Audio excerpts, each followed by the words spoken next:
Olá, eu quero lhe saudar com a graça e a paz de nosso Senhor Jesus Cristo e fazer uma meditação nesta oportunidade sobre o que a Bíblia nos fala em 1 João, primeira epístola de João, capítulo 5, versículo 14, um dos versículos mais animadores da Bíblia, um dos versículos que falam sobre o valor, a importância, sobre a eficácia da oração. Diz assim a palavra de Deus: "E esta é a confiança que temos para com Ele, que, se pedirmos alguma coisa segundo a sua vontade, Ele nos ouve." Oração. Eu gostaria de abordar nesse momento esse tema da oração, mas não falando da oração no sentido comum apenas, mas sobre chaves do mistério da oração. A oração, de fato, é uma das coisas misteriosas da vida espiritual. Uma das coisas que nós sabemos que a Bíblia diz, sabemos o que fazer, mas não conseguimos entender muito bem. E é uma daquelas coisas que a gente não compreende, mas faz, não compreende, mas usa. E a oração é uma dessas. Por que a oração é um mistério? A oração é uma coisa misteriosa porque, em primeiro lugar, Deus não precisa que nós oremos. Deus não precisa que nós oremos para saber o que nós precisamos. Deus não precisa que nós oremos para nos abençoar. Deus não precisa que oremos para cumprir os propósitos dele no mundo. Deus não precisa de nossa oração para nada, não precisa de nós para nada. Mas Ele quer que oremos. Ele quer que oremos. Ele deseja ter essa integração conosco. Por que Deus quer isso? É uma coisa misteriosa. E o mistério se esclarece por um lado e aumenta quando nós encontramos a resposta. Que a resposta é para termos maior comunhão com Ele. Isso é a resposta. E aí esclareceu o mistério? Em parte sim. Mas em parte aumentou ainda mais. Que é isso que Deus, o Supremo Criador de todas as coisas, quer ter comunhão comigo. Quer ter comunhão com um ser humano como eu. Isso é fantástico demais. Mas é porque Ele nos ama. Ele tem prazer em estar conosco, Ele tem prazer em que nós participemos do que Ele está fazendo em nós, do que Ele está fazendo ao redor de nós, do que Ele está fazendo no mundo. Deus tem prazer nisso. E Ele, então, quer que a gente compartilhe e nos diz para orar. E oramos, então, sobre isso. Como é que a gente ora? Como é que se vai fazer para participar disso? Como é que é essa questão? Na verdade, existem vários modos de orar e nós vamos falar algumas chaves, algumas questões chaves desse mistério que é a oração. E esses vários modos de orar, eles não são estanques, eles são complementares e indispensáveis. Não é para a gente orar só de uma maneira e não precisar orar da outra. Às vezes nós nos habituamos a orar só de uma maneira. E cá entre nós, quando nos habituamos, né? Porque tem gente que não adquiriu o hábito ainda. E este vídeo aqui, essa mensagem é para que você adquira o hábito. E aí não ora de outras maneiras. Uma maneira que existe de orar é a chamada oração em particular, oração em secreto. Jesus disse assim, em Mateus 6,6: "Tu, porém, quando orares, entra no teu quarto e, fechada a porta, orarás a teu pai que está em secreto." Aqui é a oração privada, oração privativa. Tem muita gente que ora o tempo todo, que está sempre, de vez em quando ora, mas não para 5 minutos por dia para orar em particular, para orar em secreto com o Senhor Jesus. E isso é indispensável. Orar a sós, orar sozinho, reservar um tempo de oração. Esse momento de orar a sós é o momento da nossa maior comunhão com Deus. É quando nós oramos com calma, sem ficar falando o tempo todo, fala um pouquinho, escuta o que Deus está falando na nossa alma, ora mais um pouquinho, apresenta nossas súplicas, as nossas necessidades, as nossas intercessões, o nosso louvor, a nossa ação de graças, a intercessão pelo reino de Deus. Isso você vai fazer num momento de calma, em secreto.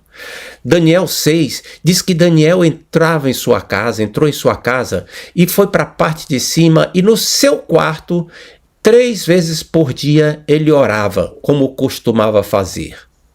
A Bíblia diz que Jesus se retirava para orar a sós. Em Atos capítulo 10, nós lemos que Pedro foi aoirado da casa para orar por volta do meio-dia. O eirado é um terraço coberto, onde havia às vezes um quarto simples, um toldo, alguma coisa assim para proteger as pessoas. E Pedro foi para lá, ele saiu de dentro de casa para orar em secreto. Essa oração é indispensável. Você tem que ter um momento desse na sua vida. Nem que seja para orar 10 minutos, 5 minutos por dia. Se o melhor momento será no início do dia, no final do dia, no meio do dia, é uma decisão sua.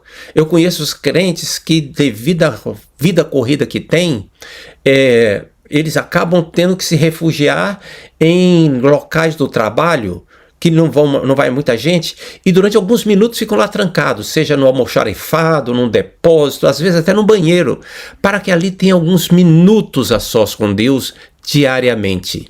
Se você tem condição de ter isso em casa, no seu quarto, não abra mão disso. Essa é a primeira forma, o primeiro modo de orar. Um segundo modo de orar é orar em grupo. Paulo fez isso lá em Mileto quando orou com os presbíteros de Éfeso, dizendo assim, ele tendo dito essas coisas, ajoelhou-se e orou com todos eles. Depois, quando ele pegou o navio, chegou em Tiro, ele orou com os crentes, as famílias. A Bíblia diz que as famílias estavam acompanhadas de suas mulheres, filhos, foram até fora da cidade e ali, ajoelhados na praia, eles oraram. É a oração em grupo. Atos 2 diz que os que se convertiam perseveravam na doutrina dos apóstolos, na comunhão, no partir do pão e nas orações. É oração em grupo. Atos 12, quando Pedro estava preso, a Bíblia diz em Atos 12 que a igreja fazia contínua oração com ele. O que era isso? As pessoas se juntavam para orar. É oração em grupo. Houve tempo que nas igrejas havia reuniões de oração. E reuniões de oração onde as pessoas oravam. Elas passavam a maior parte do tempo orando. Orava-se durante 20 minutos, interrompia, cantava um hino, depois fazia um rodízio de oração. Isso era muito saudável. Havia até cultos de oração, vigílias. Isso ficou um pouco deturpado nos tempos atuais, porque em muitas igrejas existe a chamada reunião de oração, mas virou culto normal. Tem gente pregando o tempo todo, gente cantando, tem até convidados de fora para cantar e orar. Isso não é reunião de oração no sentido de reunião de oração mesmo. Reunião de oração, o objeto é a oração. É você buscar a Deus em comunidade, em harmonia, junto com outros crentes. Isso é, então, a oração em grupo. Uma terceira maneira de orar, uma terceira forma de orar, um terceiro modo de orar, é a oração contínua, que é a oração que você faz o tempo todo, em todos os momentos que você está sempre orando. Você está cumprindo aquilo que a Bíblia diz em 1 Tessalonicenses 5,17. Orai sem cessar. Orar sem cessar como? Você vai estar sempre de olho fechado orando? Não. Isso às vezes é chamado de oração em espírito.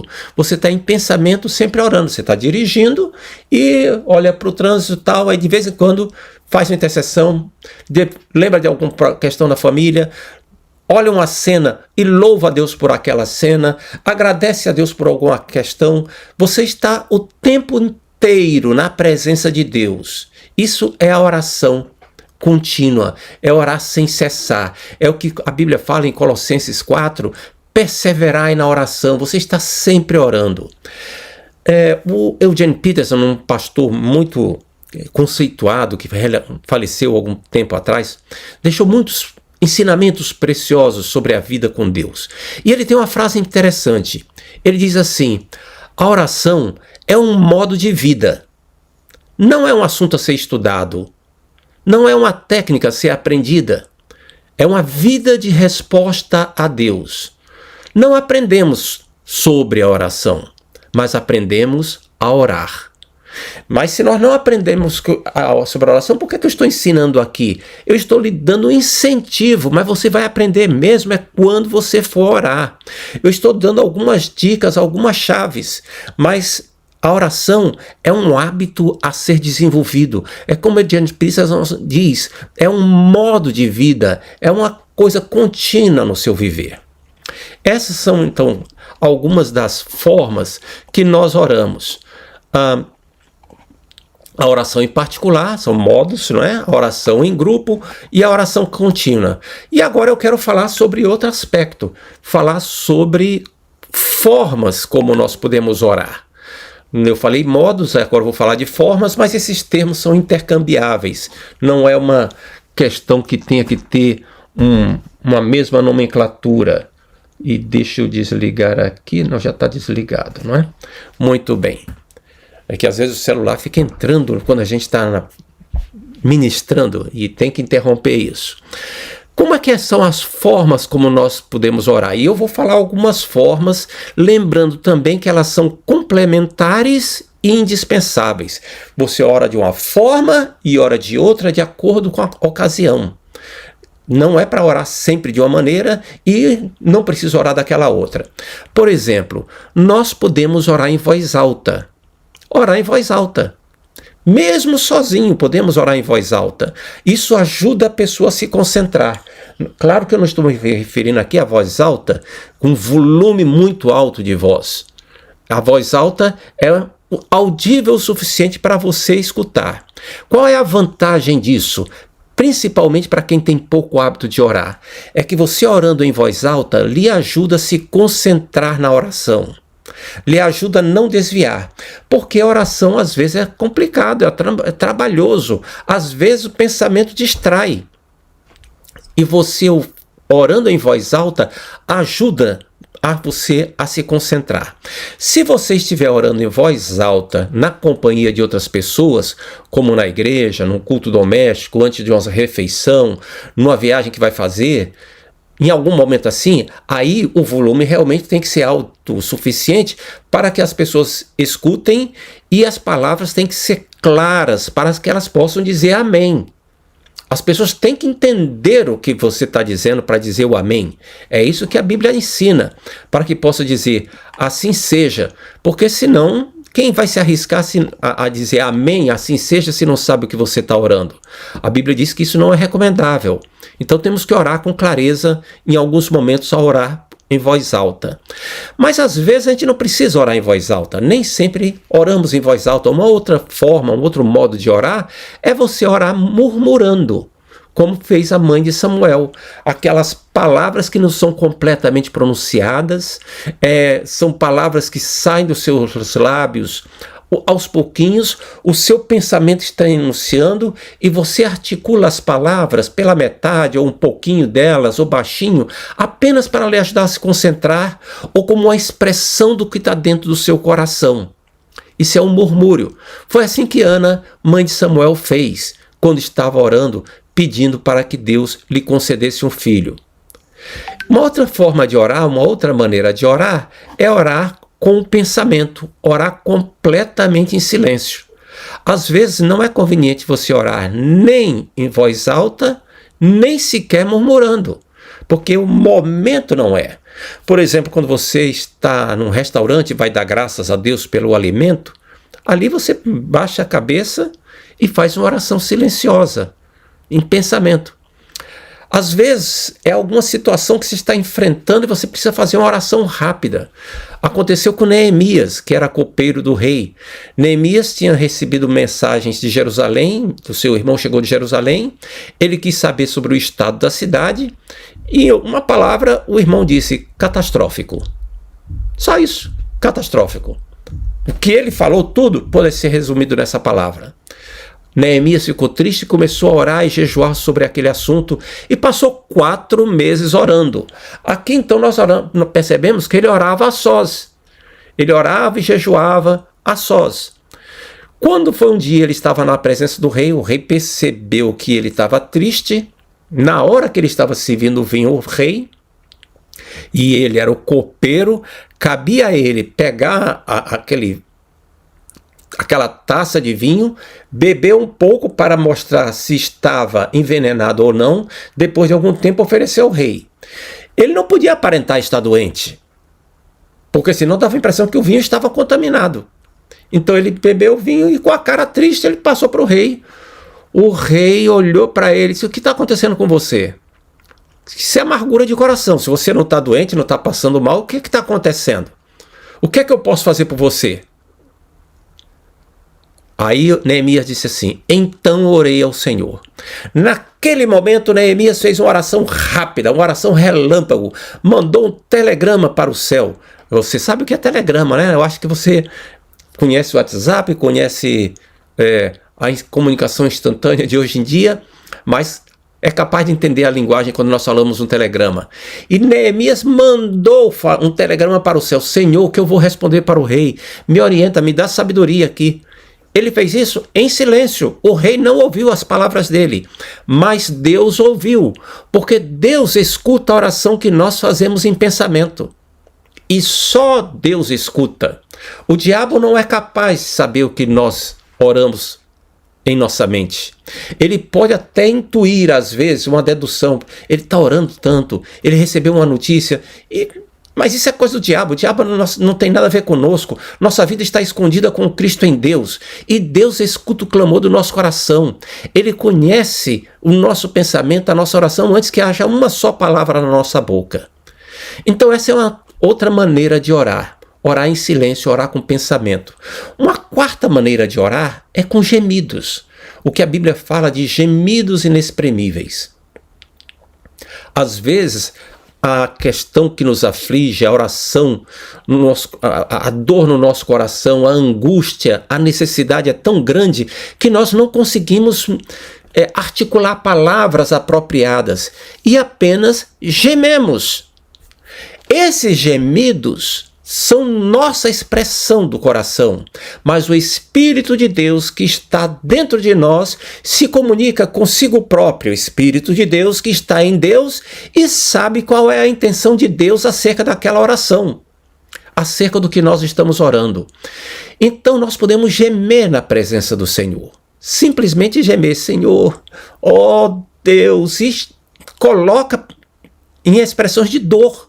Deus escuta esse clamor e Ele sabe, Ele interpreta o que está acontecendo no seu coração e vai considerar isso daí, vai ouvir no sentido de considerar, avaliar, ter em conta para responder. Deus faz isso. Essa é uma quarta maneira, orar com gemidos. Orar em voz alta, orar murmurando, orar em silêncio, orar com gemidos. Existe uma quinta maneira, pelo menos, que é orar no Espírito. Orar no Espírito, aqui já é uma coisa muito mais profunda. É quando você está na presença de Deus e o Espírito de Deus lhe toma para orar em línguas estranhas. Você vai adorando a Deus, você vai intercedendo, só que você não entende as palavras. Você articula palavras que para você são sem significados e provavelmente sem significados em nenhum idioma. Mas Deus sabe o que Ele quer dizer com aquilo que Ele está articulando. Quando isso acontece, é que o seu ser foi completamente tomado por Deus, a tal ponto que você não domina mais a sua própria língua. Você está com o coração cheio de um determinado sentimento e o Espírito Santo articula aquilo ali em língua estranha. É isso que a Bíblia fala em Efésios, capítulo 6, versículo 18, orando com toda oração e súplica em todo tempo no Espírito. Judas 1:20, vós, amados, edificando-se na vossa santíssima fé, orando no Espírito Santo. É isso que Paulo fala em 1 Coríntios 14, quando ele diz que orava em línguas mais do que todos os outros. Isso é orar no Espírito. Você nota quanta coisa existe na oração? Quantas formas, quantas maneiras que existe que nós podemos orar? Não abra mão disso. São tesouros para a sua vida espiritual. São tesouros de Deus. É um mistério como Deus opera, mas Deus quer operar, Deus quer que você use. Eu estou apenas dizendo algumas chaves para essa bênção acontecer na sua vida. Porque Deus quer que você ore, porque Ele tem prazer de lhe escutar. A Bíblia diz que Deus se inclina do céu para ouvir a nossa oração. É uma linguagem poética, figurada lá no livro de Salmos. Deus tem prazer de nos ouvir orar. E quando nós oramos, existe essa promessa em 1 João 5,14. Essa é a confiança que temos nele, que se pedirmos alguma coisa segundo a sua vontade, Ele nos ouve. Sim, Deus nos ouve, Deus considera o que nós estamos falando, Ele presta atenção. É claro que Ele já conhece, Ele conhece e presta atenção, mas esse é o mistério, que nós não entendemos como funciona perfeitamente, mas funciona, é assim que é, porque Deus diz que assim é, e Ele é digno de confiança.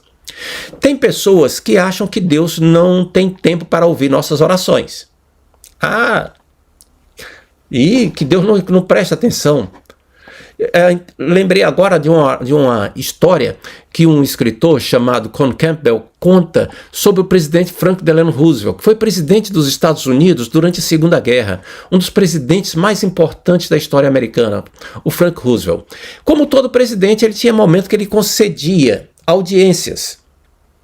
Hoje não é tão comum como naquela época, mas naquela época era comum receber as pessoas faziam fila e vinham cumprimentar. Geralmente políticos, empresários, diplomatas, pessoas que tinham alguma reivindicação, líderes de partidos, vinham sempre falar com ele, passava ali algum momento, e o presidente Roosevelt se queixava que ninguém prestava realmente atenção ao que ele dizia.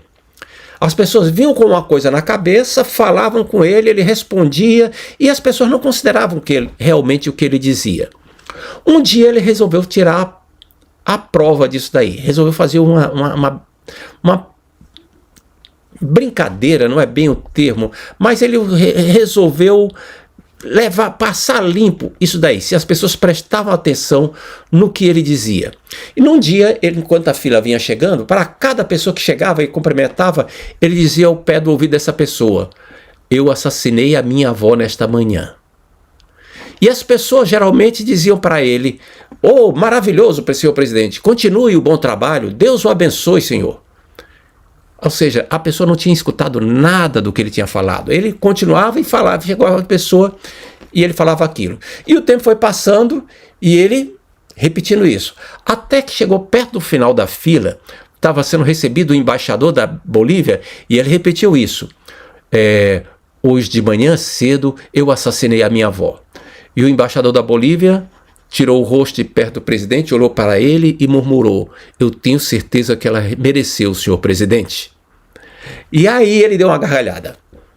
Ou seja, foi o único que realmente escutou o que o presidente estava dizendo. As pessoas às vezes agem assim conosco, mas Deus não age assim. Deus realmente escuta o que nós estamos falando. Essa história de dizer que Deus está muito ocupado para se preocupar, para prestar atenção nas nossas orações, isso não é bíblico, é balela, é coisa de quem não conhece a Deus. Essa história de dizer que o ser humano não é nada para que Deus se preocupe com ele, que Deus tem mais o que fazer, que cada um tem que batalhar pela sua vida, é coisa de quem não conhece a Deus. Deus se importa sim. Deus escuta a nossa oração, Deus escuta quando você ora. Embora eu tenha que admitir que nem sempre você tem a sensação de que Deus está lhe escutando. Às vezes nós podemos orar e não ter a sensação de que Deus está nos escutando. Parece que a oração não passa do teto. Essa é uma sensação que existe, mas é falsa. Essa sensação não é verdadeira. E mais, ela não é só sua, não é só minha. Ela é de todo mundo que tem vida com Deus. Porque nossas sensações são enganosas. O próprio salmista Davi, ele orou algumas vezes e a sensação que ele tinha era que Deus não escutava. No Salmo 31, verso 22, por exemplo, ele diz assim: eu disse na minha pressa, estou excluído da tua presença. Não obstante, ouviste a minha súplice voz quando clamei por teu socorro. Ou seja, ele orou pedindo socorro a Deus e parecia que nada acontecia, que Deus não tinha ouvido, não ia acontecer nada. Só que mais adiante ele recebeu o socorro de Deus e aí ele percebeu que Deus tinha escutado a oração dele. Assim é conosco também. Deus sempre escuta a nossa oração, Deus nos ouve, Deus escuta, considera o que nós estamos orando. Deus escuta, mas escuta o salvo. Escuta, mas escuta aquele que tem vida em Cristo. Considera as orações daquele que já tem vida espiritual. Salmo 34, 17 diz: clama o justo e o Senhor os escuta. o justo, aqueles que estão justificados em Cristo Jesus. 1 João 3,22 diz assim: e aquilo que pedimos dele, recebemos, porque guardamos os seus mandamentos e fazemos o que lhe é agradável. Ou seja, é o salvo, aquele que já obedece ao Senhor, que já está vivendo a vida espiritual. João capítulo 14, versículo 13, Jesus diz: e tudo quanto pedirdes ao meu nome, isso farei a fim de que o Pai seja glorificado no Filho.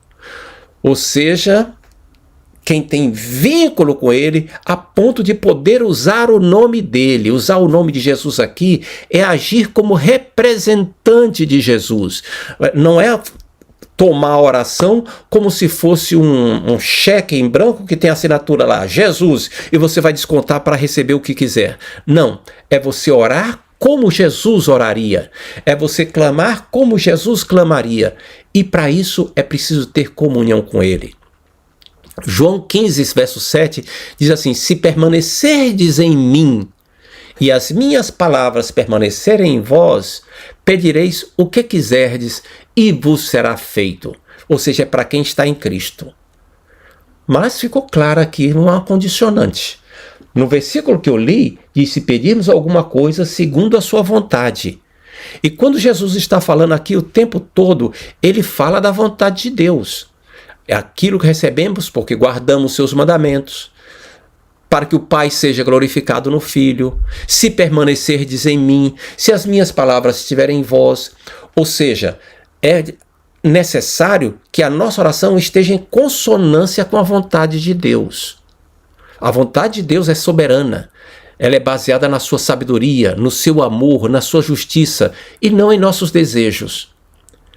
E quando a gente fala isso, vem um pensamentozinho errado na nossa mente. Mas então, se eu tenho que orar de acordo com a vontade de Deus, eu não posso orar pedindo o que eu quiser. Não, os seus desejos são enganosos, os seus desejos seus mesmo, do seu coração velho, sem ter nascido de novo, o seu coração carnal, ele é pecaminoso.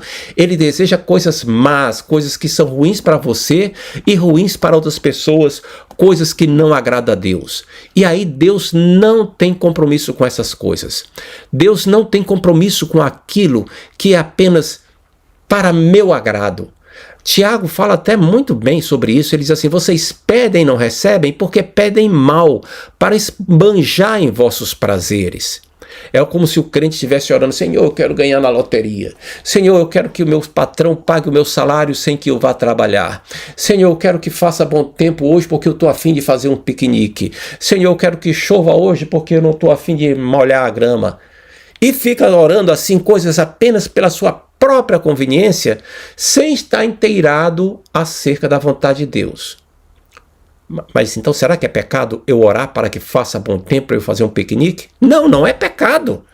Mas saiba que Deus é soberano. Coloque isso aí debaixo da vontade de Deus. Seja submisso. Ore a Deus sobre isso, sobre essas coisas. E se está chovendo, considere que ao invés de pedir a Deus para parar a chuva para você fazer o piquenique, considere pedir a Deus sabedoria para fazer um outro tipo de programa, para fazer um outro tipo de coisa. Aprenda a conviver com aquilo que Deus está fazendo. Não se deixe levar pelos desejos do seu coração. Coloque o seu coração em sintonia com Deus. Isso é a chave da oração, a chave da vida espiritual. E quando você orar, você tem que saber, portanto, que Deus às vezes diz não, porque não é de acordo com a vontade dele. A vontade dele é soberana, ela é sábia, é perfeita, é justa e amorosa. E às vezes ele diz não. Às vezes ele diz sim de uma maneira, às vezes até imediata. Às vezes a cura é repentina, às vezes é um milagre que acontece, às vezes Deus move um processo mais demoradamente. E aqui está a terceira maneira como Deus responde: não, sim ou espere. Às vezes é preciso esperar, às vezes é preciso perseverar em oração. Por quê? Porque Jesus ensinou que é para ser assim: orar sem nunca esmorecer. Jesus disse que é para ser assim, então é para ser assim. Mas nós podemos discernir algumas questões. Às vezes existe uma luta espiritual envolvida a ser vencida, como no caso de Daniel, que ficou orando 3 semanas, e havia uma luta espiritual para que a questão pudesse ser trazida a ele em resposta à oração dele. Às vezes, existe um processo em andamento. Deus está movendo as coisas para promover alguma coisa no reino dele que nós não sabemos o que é. E nós fazemos parte desse processo. E às vezes essa oração não vai chegar nem mesmo quando a gente está orando ainda por isso. Às vezes até depois de já termos partido desse mundo. Mas a oração está lá diante de Deus, lá diante do altar de Deus, como diz no livro de Apocalipse. E ela é considerada, e Deus vai atendê-la porque é de acordo com a vontade dele. Mas às vezes existe uma engrenagem, problemas aqui onde eu vivo, por exemplo, nos Estados Unidos, existem questões envolvendo os crentes, às vezes que envolvem documentações complexas, que precisam de haver uma modificação legislativa na legislação promovida pelo Congresso ou pelas assembleias estaduais para que a questão seja atendida. E Deus vai providenciando. Enquanto isso, você persevera em oração. Às vezes, existem coisas que Deus vai fazer num determinado tempo e não chegou o tempo ainda. Aqueles que queriam ver a vinda do Messias tiveram que esperar tanto tempo.